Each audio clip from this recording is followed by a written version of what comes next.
교육이 왜 중요할까에 대해서 또 소개 말씀드리겠습니다. 음성 문자를 익히기 위해서는 우선 글자를 소리나는 대로 읽고 다음으로 그 글자가 의미하는 바를 이해할 수 있어야 합니다. 이때 글자를 소리내어 읽을 수 있는 수준을 우리는 해득이라고 하는데요. 한글 해득이 본격적으로 이루어진 시기는 초등학교 1학년에서 2학년 시기입니다. 이 시기를 놓치게 되면 이후 학교 교육에서 학습을 따라가기 매우 어려운 상황에 놓이게 됩니다. 글자의 소리를 모르면 그 다음 단계인 의미 이해로 넘어가는 속도가 매우 느리기 때문에 이러한 일이 벌어지는데요.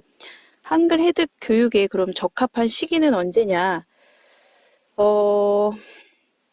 일단 입학 전 아이들의 그런 국어과적인 발달 단계를 살펴보면은 먼저 제일 초기 단계라고 할 수 있는 단계를 우리는 발달적 문식 단계라고 합니다.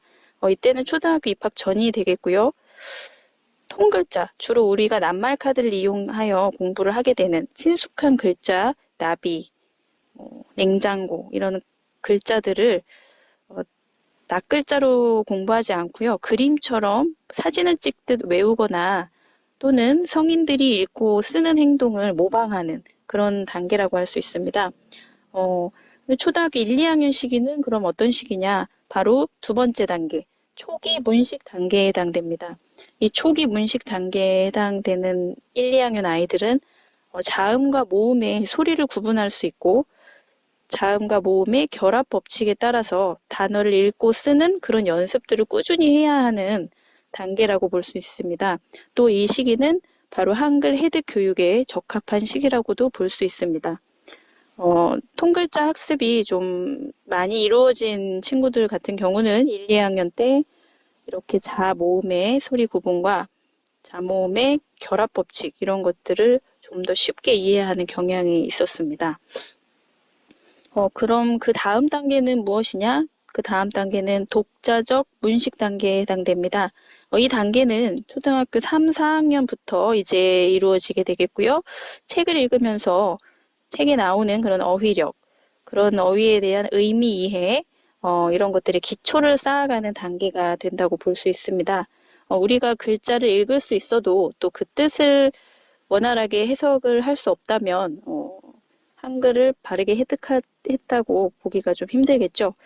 그럼 발달 단계의 가장 최종 단계는 능숙한 문식 단계에 해당됩니다.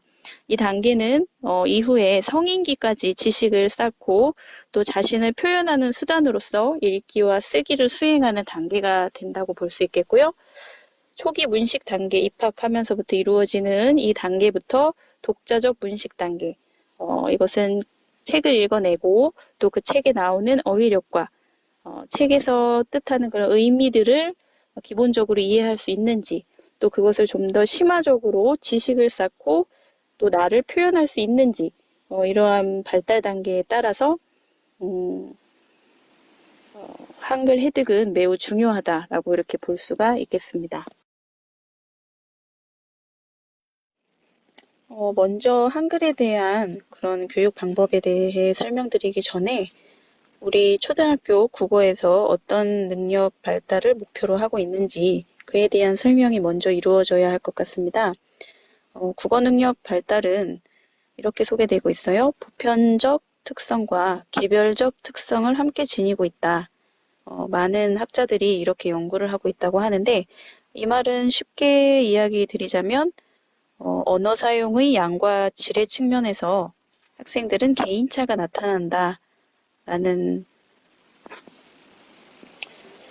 일반적인 발달 단계에 따라서 보편적인 발달도 이루어지지만 학생 개개인마다 생물학적, 인지적 특성, 또 사회문화적 경험 발달에 따라서 그런 속도와 시기, 언어 사용의 양과 질 이런 측면에 개인차가 나타난다는 것입니다. 초등학교 입학 이후에 저학년 시기에는 기초적 국어 능력이 토대가 되고요. 그것이 중학년 이후에 점차 고차원적인 국어 능력으로 발달해 간다고 볼 수 있습니다. 이 과정에서 개인차가 굉장히 심하게 나타나기도 하는데요. 특히 가정에서 기초적 문식성 습득과 또 그런 환경적인 차이가 범교과적인 학습 능력에 결정적 영향을 미친다라는 것입니다. 그래서 아이들이 가정에서나 학교에서나 이런 기초적 문식성의 결손이 누적되지 않도록 각별히 주의를 해야 합니다. 문식성이라는 것은 아이들이 얼마나 문화적으로 또 환경적으로 글자나 책 이런 것들과 가까이 할 수 있는지 그런 환경적인 요인을 뜻하는데요. 이 부분에서 입학 후 초기부터 이것이 결손된 아이들 경우 학년이 올라갈수록 그런 환경적인 차이에 의해 또 아이들의 학습 면에서도 많은 차이를 보이게 된다고 여러 사례를 보고 제가 느꼈습니다. 특히 1학년 과정에서는 또 2학년까지도요, 한글 획득이 정말 중요하다고 생각을 합니다. 그럼 이어서 국가에서는 공교육을 통해 한글을 어떻게 책임지고 지도할 계획을 갖고 있는지 그것에 대해 간략히 소개를 드리겠습니다. 먼저 교과서에서 한글 교육 시간을 살펴보면은 1학년은 1학기에 51시간으로 확대되었고 또 받침 가운데 어려운 겹받침 같은 경우는 2학년까지도 반복하여 배울 수 있도록 교과서의 한글 교육 시간을 1, 2학년 총 68시간으로 이렇게 증배하여 운영하는 상황입니다. 지금까지 학교에서도 한글 교육을 하고 있었는데도 불구하고 여러 학부모님들께서 초등학교 입학 전에 한글 선행학습이 이루어져야 한다라는 그런 생각들을 많이 갖고 계셨고요. 이런 선행학습이 일반화되다 보니까 또 학습 기간 대비 학습 효과가 또 낮기도 했고 이것은 지역이나 가정 변인에 따라서 격차가 굉장히 크게 발생을 했습니다. 그래서 제가 1학년 담임을 해보면 상당한 이제 혼란함을 갖게 되는데요. 어떤 아이들의 경우는 문자를 굉장히 일찍 획득을 하여서 초등학교 1학년 1학기 과정에서는 특히 한글 교육이 국어의 핵심을 이루고 있는데 굉장히 지루해하는 경향들이 있고 또 반면 어떤 친구들은 전혀 통글자 학습조차 이루어지지 않아서 한글 학습에 대해서 그런 아이들 간의 격차가 굉장히 심화되고 있다라는 생각이 들었습니다.